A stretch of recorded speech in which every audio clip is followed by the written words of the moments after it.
정치권의 진짜 이야기를 알아보는 시간 진짜 정치 정치부 이동훈 차장과 함께합니다.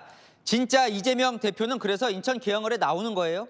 네, 현재로서는 계양을에 나옵니다. 총선 분위기도 민주당에 나쁘지 않고 계양을 선거에서도 이길 것 같은데 안 나올 이유가 없다는 겁니다.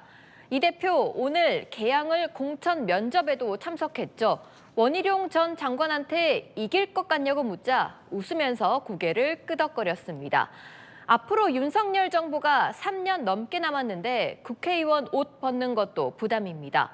이 대표가 지난해 9월 검찰 조사 마치고 나올 때 민주당 의원들이 마중 나온 사진인데요. 이 대표 최측근은 검찰 독재 시대 아니냐, 국회의원직을 내려놓고 윤 대통령과 싸우기 쉽지 않다고 말했습니다. 자, 이재명 대표 인천 계양을 비롯해서 여러 이야기들이 나와요. 어떻게 할지. 진짜 이재명 대표 선택지는 뭐예요? 앞에 놓여 있는. 네, 비례, 계양을 출마, 또 불출마입니다. 이렇게 세 가지인데 홍익표 원내대표가 이재명 비례대표로 안 나간다고 정확히 말했다고 전했습니다. 이 대표 측도 계양을 나간 것도 욕먹었는데 비례를 또 어떻게 나가냐고 손사래를 쳤고요. 계양을 출마 아니면 불출마인데 불출마보다 출마에 더 기울어져 있습니다. 이 대표가 지난해 11월 당내에서 험지 출마론이 터져나오자 SNS에 올린 사진인데요. 계양을 지역구에 있는 미용실에서 염색하고 있는 모습이죠. 이 대표 측은 지금도 한 달에 한두 번은 지역 일정을 꼭 하고 있다며 험지 출마론이 나오자 이 대표가 지역구 일정을 빽빽하게 잡았다고 전했습니다. 자, 이렇게 진짜 계속 인천 계양을에 나올 거다라고 하는데 왜 자꾸 다른 얘기가 나오는 거예요?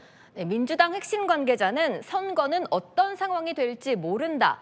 막판 불출마 가능성도 배제할 수 없다고는 했는데요.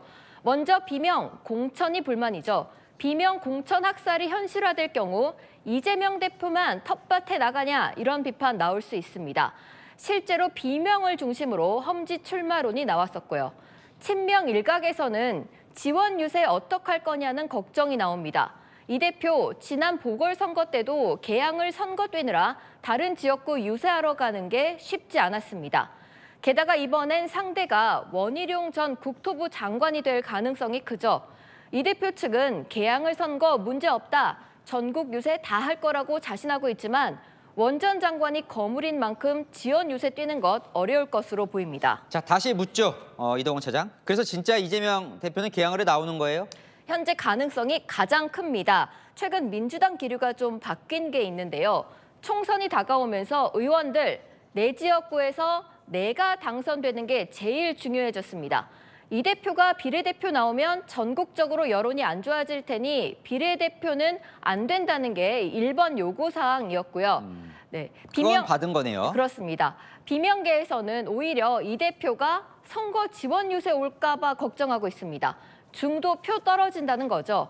이 대표 대신 이 사람, 김부겸 보내달라는 목소리가 나옵니다.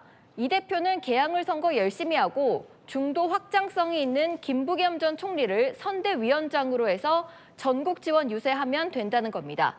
이 대표가 김 전 총리를 선대위원장 시킬지 김 전 총리가 받을지는 조금 더 지켜봐야겠습니다. 네, 잘 들었습니다. 진짜 정치 이동훈 차장이었습니다.